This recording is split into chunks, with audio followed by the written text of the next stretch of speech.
మీ దగ్గరికి మనతో దయాకర్ గారు కూడా జాయిన్ అయ్యారు. అద్దంకి దయాకర్ గారు. దయాకర్ గారు నమస్కారం. దయాకర్ గారు ఈరోజు కొంత చర్చలు జరిగినాయి. సోనం వాంగ్చుక్ గారు అయితే ఆయనకి లిఖితపూర్వక హామీ వచ్చింది, పార్లమెంట్లో ఒక నిర్మాణాత్మకమైన చర్చ, అలాగే విద్యార్థుల మీద కేసులు పెట్టమన్న హామీ వచ్చిందని చెప్పి ఆయన దీక్ష విరమించారు. సిజేపీ నాయకులు ప్రభుత్వాన్ని కలిశారు. 2 డిమాండ్ల పట్ల సానుకూలంగా, నిజంగా ₹1 నష్టపరిహారం డిమాండ్గా ఇప్పటికి కూడా ఉండటం బాధాకరం. అలాగే ధర్మేంద్ర ప్రధాన్ గారి రాజీనామా మీద ప్రభుత్వం ఒకరోజు సమయం అడిగినట్టుగా చెప్తా ఉన్నారు.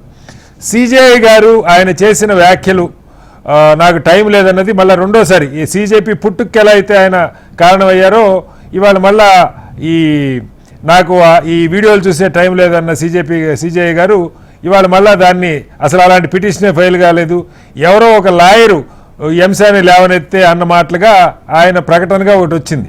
ఏంటి కాంగ్రెస్ ఎలా చూస్తుంది ఈ పరిణామాన్ని? నమస్కారం కటారి గారు, పెద్దలందరికీ కూడా నమస్కారం. ఈ పరిస్థితి ఇంతవరకు రాకుండేది ఉండే.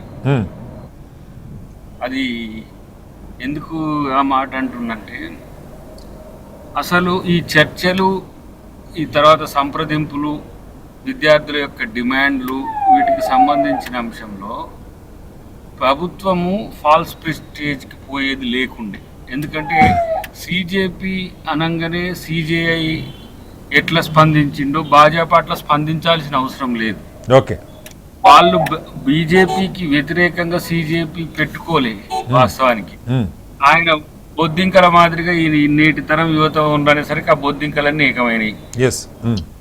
ఇప్పుడు నాకేమో అనిపిస్తుంది, ఏమో బ్రాండ్ అంబాసిడర్ ఆ సిజేఐ ఏంది దీనికి అన్నా కనిపిస్తుంది. వాళ్ళని రెచ్చగొట్టి ఇట్లా చేయడానికి ఏమైనా చేస్తుందా అనిపిస్తున్నది నాకు. ఎందుకంటే అంత బాధ్యతారహితంగా సుప్రీంకోర్టు చీఫ్ జస్టిస్ ఉండడు ఎట్టి పరిస్థితుల్లో, ఇట్లా ఎవరు లేరు గతంలో కూడా.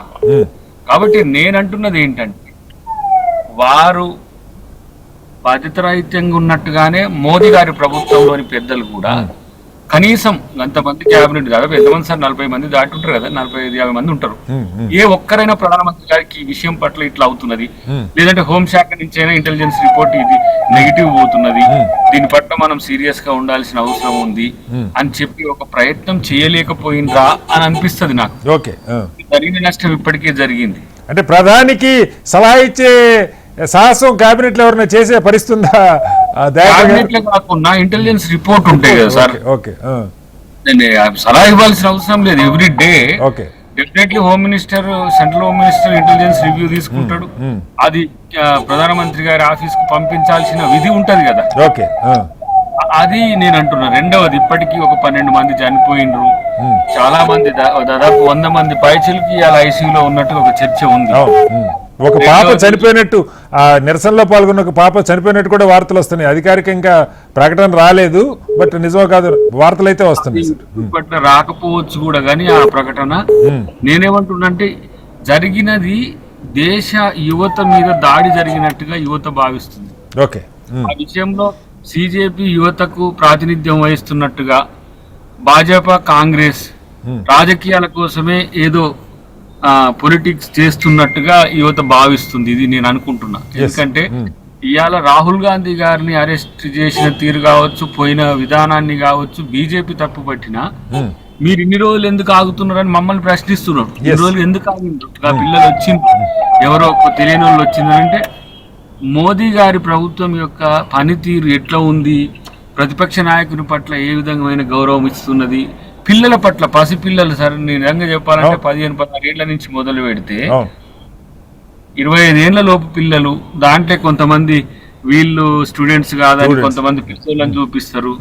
ఇప్పుడు ఒక మూమెంట్ అన్నప్పుడు పిల్లలందరూ మాత్రమే వస్తారా?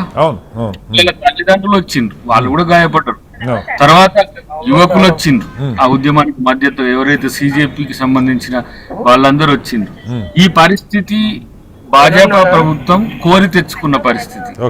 ఎందుకంటారు? కాదు సార్, మీరు సీనియర్ రాజకీయ నాయకులు, ఈ నష్టం జరుగుతున్నది అన్నది స్పష్టంగా కనపడుతున్నా. సరే, పిల్లలకి ఒక పక్క అన్యాయం సంగతి పక్కకు పెడదాం, నైతిక బాధ్యత సంగతి పక్కకు పెడదాం. నష్టం జరుగుతుందని మీరు ఇలాంటి వాళ్ళు కూడా ప్రభుత్వానికి ఇది చెడ్డ పేరు, ప్రభుత్వం అసమర్థతకి, మంత్రి గారి అసమర్థత ప్రభుత్వానికి చుట్టుకునే పరిస్థితి కనపడుతుందని చెప్తున్నా, ఎందుకు ఒక్క ధర్మేంద్ర ప్రధాన్ గారి విషయంలో ఇంత పట్టుపట్టి నిర్ణయం తీసుకోకుండా ఉన్నారు? మోడీ గారి మొండితనానికి ఇది పరాకాష్ట. ఓకే, ఒక క్యాబినెట్ హెడ్ గా, ఈ దేశపు ఒక నాయకుడిగా ఎవరు ముఖ్యం? ఓకే, మంత్రివర్గ సహచరుడు ముఖ్యమా, ఈ దేశంలోని విద్యార్థులు యువత ముఖ్యమా? ఓకే, వాళ్ళ యొక్క డిమాండ్ రాజకీయంగా ఎందుకు చూసి ఈ రోజు నారక కరుచుకోవాల్సిన అవసరం వచ్చింది? ఓకే. నాకు ఇంకా నేనేమంటే, చాలా మంది ఆర్ఎస్ఎస్ మిత్రులు, చాలా మంది బీజేపీ మిత్రులు డెమోక్రాట్ గా ఉన్నోళ్ళు ఉన్నారు. వాళ్ళకు నిర్దేశించగల స్థాయిలో కూడా ఉన్నారు. కొన్ని సందర్భాల్లో ఓపెన్ గా కూడా చెప్పగల సామర్థ్యం ఉన్న ఆర్ఎస్ఎస్ మిత్రులు కూడా ఉన్నారు. ఓకే.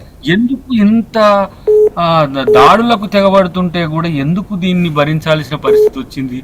లేదు, ఇప్పుడు కాంగ్రెస్ పార్టీ చేస్తున్నది అంటే ఒక లెక్క, లేదు ఇంకో సపా చేస్తుందంటే ఒక లెక్క, లేదు వాళ్ళని వ్యతిరేకించే ఇంకో పార్టీ చేస్తుందంటే ఒక లెక్క. కానీ ఈ రోజు యువతకు ప్రాధాన్యత కావాలని కోరుకునే శక్తులన్నీ కూడా అక్కడ చేస్తున్న పరిస్థితి. ఎలా మీరు చూడండి, రాహుల్ గాంధీ గారిని అరెస్ట్ చేసిన తీరులో ఉన్న దాన్ని ఏమనాలి, తీవ్రతను మనం గనక గమనిస్తే అసలు మాకు వ్యతిరేకంగా ఉద్యమం జరగొద్దు అనేది ఒకటి చర్చ. ఇంకో యాంగిల్ ఏమంటున్నారు, దీంట్లోనే హింసాత్మక శక్తులన్నీ ప్రేరేపించి వాళ్ళే రాళ్ళేసి వాళ్ళే దాడులు చేసి ఇంతలా ఇప్పుడైతే పోలీస్ అయితే చెంపకూరు కొడుతున్నారు, లేకపోతే మ్యాన్ హ్యాండ్లింగ్ చేస్తున్నారు, లేకపోతే ఆడపిల్లల్ని కూడా మగ పోలీసులు చేస్తున్నారు, ఇట్లా జరుగుతుంది.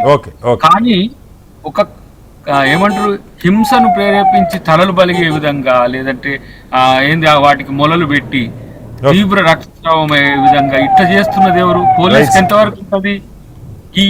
ఇక్కడి నుంచి తొడల నుంచి కిందికి కొట్టేంత వరకే పోలీస్ కి రైట్ ఉంది. కానీ మనం చూస్తుంటే ఒక మిత్రుడిని తొడల మీద కొడుతుంటాడు, ఒక్కటేసారి మెడ మీద వేస్తే కింద పడతాడు. ఇక్కడ దానిక లేదు. కానీ ఎందుకు వచ్చింది అంత ఉత్పాతం? ఏమొచ్చి ఎందుకు? ఒక పోలీస్ అధికారి డ్రగ్స్ కేసులు ఇరికిస్తానని మాట్లాడారు, ఇంకొక పోలీస్ అధికారి, అంటే పోలీసులు కూడా రాజకీయాల్లో జ్వరపడ్డారు. ఒక మహిళా పోలీస్ అధికారి అయితే చచ్చిన పొద్దుంకని పెట్టి వీళ్ళ దేశాన్ని మార్చేదని పెట్టింది, ఆమె మీద కూడా చర్యలు తీసుకోబోతున్నారు. నేనేమంటా సార్, కేసులు పెట్టుకోండి సార్, కేసులు పెట్టుకోండి, అరెస్టులు చేయండి, ప్రజాస్వామ్యయుతంగా వాళ్ళని జైల్లో ఇవ్వండి.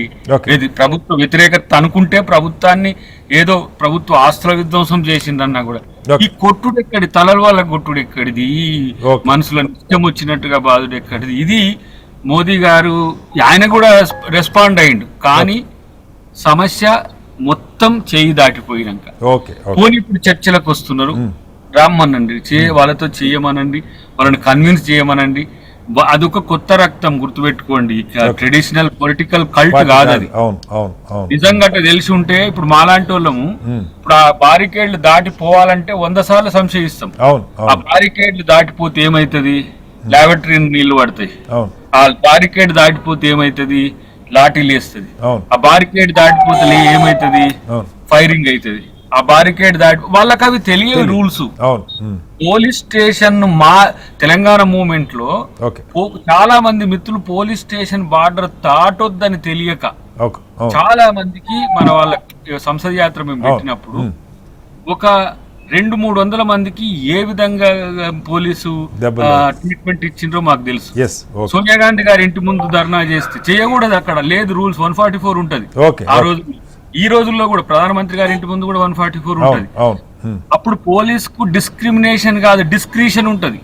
ఎవరు అప్పుడు ఆర్డర్స్ ఇవ్వాల్సిన అక్కడ అక్కడ ఉన్న ఆఫీసరే కెన్ టేక్ డిసిషన్ అన్న. అక్కడ ఇంతమంది పిల్లలు అలా తెలిసి తెలియక అనే దానికంటే ఎవరు గైడ్ కూడా చేయరు సార్. అలా ఆవేశం కనుక విద్యార్థుల్లో నిజాయితీ, విద్యార్థుల్లో ఉండే ఆ కమిట్మెంట్ రాజకీయ నాయకులకు ఉంటుందా లేదా అనే విషయంలో నేను ఇంకో మాట ఉంటది. కానీ వాళ్ళు అంత తెగించి కొట్లాడడం వెనుక ఉన్న ఆర్ద్రత, దాన్ని ఆలోచించాల్సిన అవసరం ఉండే ప్రభుత్వం అనేది నాకు. రైట్ సార్, మళ్ళీ వస్తాను దయాకర్ గారు మీ దగ్గరికి. మనతో